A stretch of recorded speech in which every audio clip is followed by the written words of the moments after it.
Start हो गया। So आज students welcome to my channel. आज हम क्लास 10th का चैप्टर नंबर 1 जिसका चैप्टर का नाम है वास्तविक संख्या, जो कि हम सबसे पहले इसका कुछ बेसिक जानेंगे, उसके बाद आगे की ओर बढ़ेंगे। तो सबसे पहले हमको जानना है कि संख्या किसको कहते हैं। तो संख्या किसको कहते हैं? यदि हम किसी अंक को गणना करते हैं, गणना करने मतलब होता है गिनते हैं, तो उसको हम क्या कहेंगे? संख्या कहते हैं। ठीक, जैसे 1 2 3 ये सब क्या हो गया? 9 तक को क्या कहते हैं? अंक कहते हैं। 0 से लेकर 9 तक को क्या बोलते हैं? अंक बोलते हैं। 0 से लेकर 9 तक को क्या कहते हैं? अंक बोलते हैं।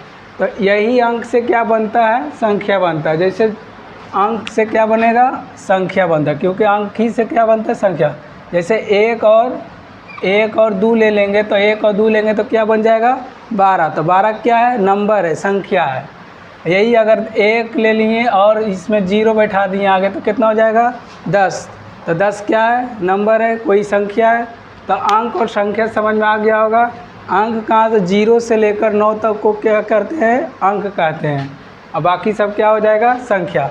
तो सबसे पहले संख्या जो है बहुत तरीका का होता है। सबसे पहला संख्या प्राकृत संख्या। तो प्राकृत संख्या किसको कहते हैं?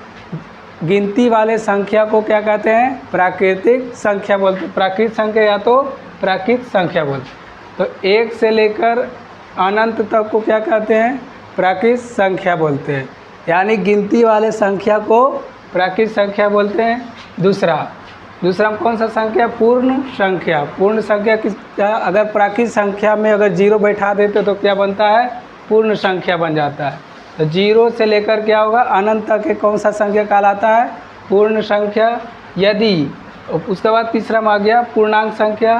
तो पूर्णांक संख्या किसको कहते हैं? 0 से लेकर प्लस में अनंत तक, फिर माइनस में अनंत तक को क्या कहते हैं? पूर्णांक संख्या। यानी +1 भी रहना चाहिए और -1, फिर +1 +2, फिर -2, फिर +3, फिर -3, इससे लेकर क्या तक? अनंत तक को कौन सा संख्या कहते हैं? पूर्णांक संख्या। उसके बाद आ गया परिमेय संख्या। चौथा तो संख्या कौन सा हो गया? परिमेय संख्या। परिमेय संख्या उसको कहते हैं जिसको हम P/Q के रूप में लिख सकते हैं, लेकिन जहाँ पर Q बराबर नहीं रहना चाहिए 0 के। Q बराबर नहीं रहना चाहिए 0 का कहने का मतलब है, जैसे हम कोई भी संख्या ले लेते हैं 6/5, तो यानी 6 का काम कौन कर रहा है? P। ये क्या हो गया? बटा में 5 है, तो यानी ये क्या हो गया? Q हो गया। तो ये 6/5 क्या P/Q के रूप में है। लेकिन अगर कह रहा Q बराबर 0 नहीं रहना चाहिए, अगर हम 6 के जगह बटा में क्या देना चाहिए? अगर 0 दे देंगे तो ये क्या होगा? परिमेय संख्या नहीं होगा। क्यों नहीं होगा? क्योंकि यहाँ साफ बता दिया कि Q का मान 0 नहीं होना चाहिए, बराबर में 0 नहीं आना चाहिए। तो ये P हो गया, ये Q के जगह 0 नहीं होना चाहिए।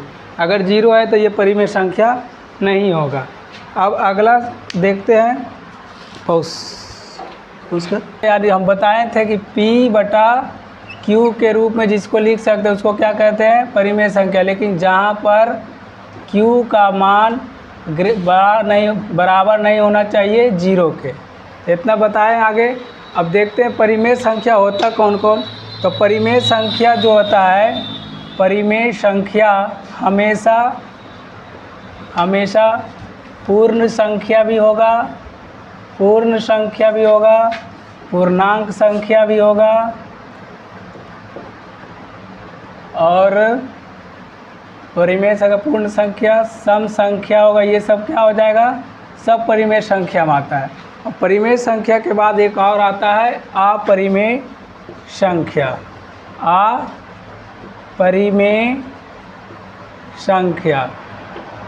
अपरिमेय संख्या इसका कोई रूल नहीं है। यहाँ पर P/Q के रूप में नहीं लिखेंगे, इसमें P/Q के रूप में ऐसे क्या होता है? परिमेय संख्या। लेकिन ये परिमेय संख्या नहीं है, अपरिमेय संख्या। ये हमेशा अकेला रहता है, तो इसका कोई डिफिनेशन इसमें लिख सकते हैं। Q बराबर हमेशा 0 रहेगा, तो क्या हो जाएगा? वो अपरिमेय संख्या।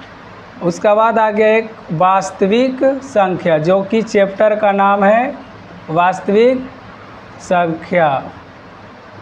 वास्तविक संख्या किसको कहते हैं? Real number. तो वास्तविक संख्या बोलते हैं परिमेय संख्या तथा अपरिमेय संख्या को जब हम मिलाते हैं तो कौन सा संख्या बनता है? वास्तविक संख्या बनता है। जैसे देखेंगे परिमेय संख्या, जब परिमेय संख्या लिख सकते हैं, जब परिमेय संख्या तथा अपरिमेय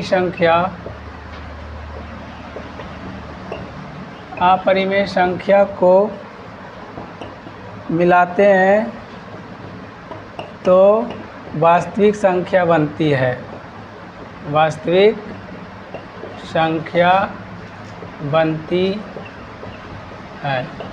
यानी वास्तविक संख्या मतलब बोलने का मतलब परिमेय संख्या होना चाहिए और उसमें अपरिमेय संख्या दोनों मिला हुआ रहना चाहिए। तो उसका जो जोड़ से जो बनता है वो कौन सा बनता है संख्या? वास्तविक संख्या। इतना हो गया, यहीं तक था परिमेय संख्या। पूरा वास्तविक संख्या समझ में आ गया। चैप्टर में आते हैं तो पहला क्वेश्चन है, तो सबसे पहले बोलता है 1 पॉइंट एक्सरसाइज 1.1। एक फॉर्मूला होता है यूक्लिड विभाजन एल्गोरिथम। यूक्लिड विभाजन प्रमेयिका, इसको प्रमेयिका भी बोलते हैं। तो इसका फॉर्मूला होता है A बराबर BQ प्लस R, जहाँ 0 से बड़ा होगा B प्लस इससे बड़ा